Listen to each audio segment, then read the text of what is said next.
मी रामदास निवृत्ती तुपे, उरुळी कांचन माजी उपसरपंच आणि उरुळी कांचन राष्ट्रवादी काँग्रेस शरदचंद्र पवार पक्षाचा शहराध्यक्ष या ठिकाणी बोलतो आहे। 13 मेला आपल्या शिरूर हवेली लोकसभा मतदारसंघामध्ये मतदान होत असून डॉक्टर अमोल कोल्हे गेल्या 5 वर्षापासून संसदेत या ठिकाणी काम करतात। अमोल कोल्हेंच्याबद्दल सांगायचं झालं तर अत्यंत अभ्यासू व्यक्तिमत्व आणि 3 वेळा संसद रत्न पुरस्कार त्यांना भेटलेला आहे। त्यांचं कार्य सांगायचं झालं तर संसदेमध्ये अत्यंत शेतकरी आत्महत्या असतात, बेरोजगारीचा प्रश्न असतात, दुधाचा बाजारभावाचा प्रश्न असेल, कांद्याच्या बाजारभावाचा प्रश्न असेल, या ठिकाणी बैलगाडा शर्यत असेल, अत्यंत तळमळीने त्या ठिकाणी मांडून हे प्रश्न सोडवण्याचा प्रयत्न त्यांनी प्रामाणिकपणे केलेला आहे। या मतदारसंघामध्ये त्यांनी 4,500 कोटीची विकास कामं या ठिकाणी अमोल कोल्हेंनी केलेली आहे आणि त्यांच्याबद्दल सांगायचं झालं तर अत्यंत समोरच्या उमेदवारापेक्षा तगडे उमेदवार असून, उमलतं नेतृत्व असून, एक तरुण उमेदवार असून त्यांना या ठिकाणी संसदेमध्ये परत एकदा आपण सर्वांनी त्या ठिकाणी काम करण्यासाठी आपण पाठवायचं आहे। देशामध्ये आणि राज्यामध्ये तरुणांचा प्रश्न अत्यंत गंभीर आहे। आज सर्व ठिकाणी विद्यार्थी शिक्षण घेऊन बाहेर पडतात, पण या ठिकाणी MIDC नसल्यामुळं तरुणांना रोजगार नाही आणि त्यामुळं तरुणांच्यामध्ये एक अस्वस्थता निर्माण झालेली आहे।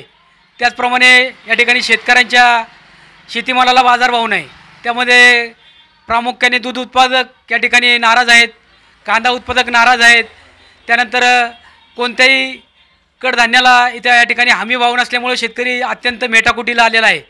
शेतकऱ्यांच्या प्रश्नासाठी, बेरोजगारांच्या प्रश्नासाठी, कष्टकऱ्यांच्या प्रश्नासाठी या ठिकाणी अमोलदारांना या ठिकाणी परत एकदा संसदेत आपल्याला पाठवायचं आहे।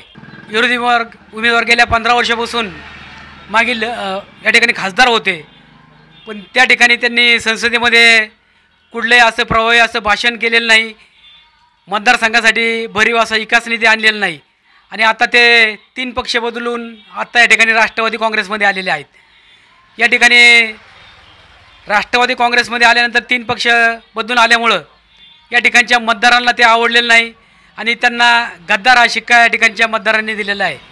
त्यामुळं त्यांचं या ठिकाणी भरीव काम नसल्यामुळं, त्याचप्रमाणे विकास निधी जास्त प्रमाणात आणला नाही 15 वर्षामध्ये, त्यामुळं मतदारांनी या ठिकाणी त्यांना जवळजवळ नाकारलेलं आहे।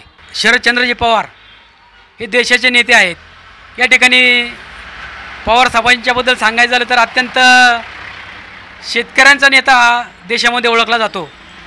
या महाराष्ट्रामध्ये त्यांनी आपल्या मतदारसंघात असेल किंवा या ठिकाणी प्रामुख्याने शिक्षणाला महत्त्व दिलं आणि गावोगावी या ठिकाणी शाळा उभ्या करण्याचं प्राधान्याने काम केलं। त्याचप्रमाणे जलयोजना राबल्या पाहिजेत यासाठी त्यांनी अत्यंत भरीव काम केलं। त्यामुळंच आज महाराष्ट्र हा सुजलाम सुफलाम हा दिसत आहे आणि या ठिकाणी सोबत आलेले आहे।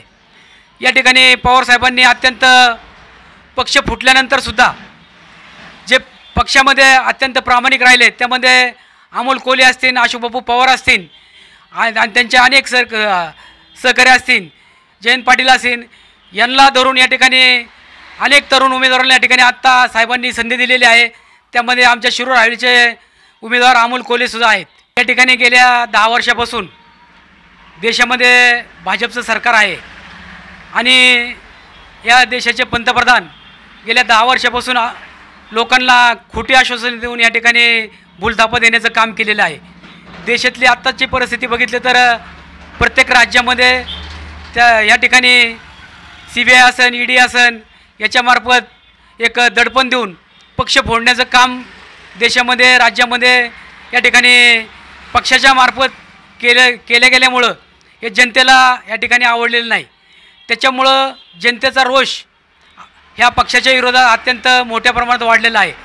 दुसरा विषय सांगायचा झाला तर या ठिकाणी आत्ता हे तरुण सगळे उच्च शिक्षित होऊनसुद्धा या तरुणांना नोकऱ्या मिळत नाहीत आणि बेरोजगारी, महागाई या सगळ्या प्रश्नावर ही तरुणही असन, मध्यमवर्गीय असन, या ठिकाणी अत्यंत अवस्था निर्माण झालेली आहे आणि इथून पुढे 10 वर्षात जर या तरुणांना MIDC वाढलं नाही किंवा नोकऱ्या लागल्या नाही तर ही तरुणाई संपूर्ण देशाच्या रस्त्यावर उतरल्याबगैर तुम्हाला दिसन।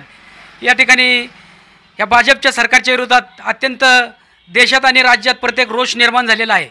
देशामध्ये या ठिकाणी आदरणीय शरदचंद्रजी पवार वारंवार सांगतात की या ठिकाणी संधिवानाला आपल्या धोका निर्माण होत आहे।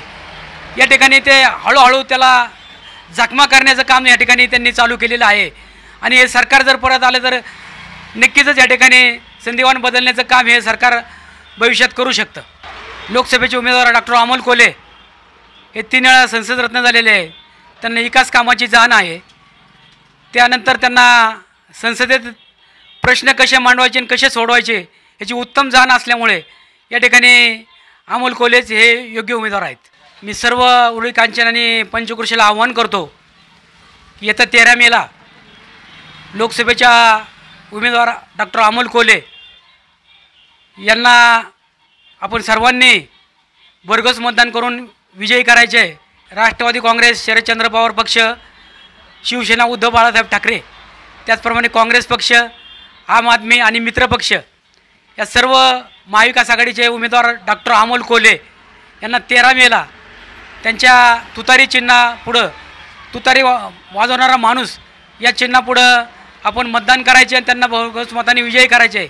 या ठिकाणीच्या सर्व मतदार बंधू भगिनींना, माता भगिनींना, वडीलधाऱ्यांना, तरुणांना या ठिकाणी मी आव्हान करतो की येत्या 13 मेला तुतारी वाजवणारा माणूस या चिन्हापुढं आपण बटन दाबवून त्यांना भरघोस मताने विजयी करा, असं या ठिकाणी मी आपणास आव्हान करतो।